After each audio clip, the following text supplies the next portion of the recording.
first met Brian Pillman when I came into Atlanta for World Championship Wrestling.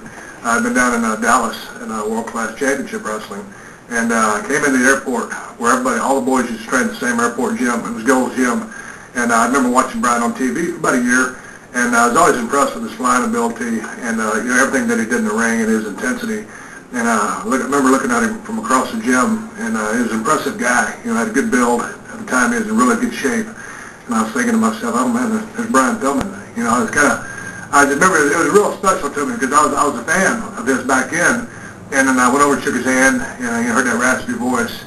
And I just went over to pay my respects to him. And little did I know that later we'd become tag teams and best of friends. But that's how I met him. I met him in a gym in Atlanta, and I was always a big fan. And he was always a real cool guy to me, starting from that first meeting.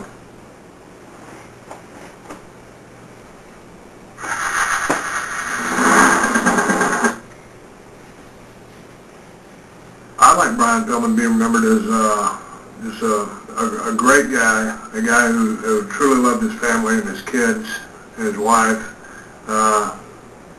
who was a great guy in our business, a guy who respected what the business was. He was a great entertainer, a great worker, and the thing that always amazed me about Brian was his vocabulary, because he's always reading his vocabulary books to add new words into his arsenal. And he was just an extremely bright guy, very intelligent, who loved life and lived. Basically, I think Brian lived every day like it was his last. And I just think, if you didn't know Brian, you really missed out, because he is one of those guys, that you might see across the locker room, and you might have an opinion of him before you met him, because you might think he's a wise guy or this, that, or whatever, or a cocky guy. But when you get to meet him, if Brian let you in and you were to become his friend, you would realize how sweet of a guy he was, how honest of a guy he was, and how much he really cared about the people that he let in his circle.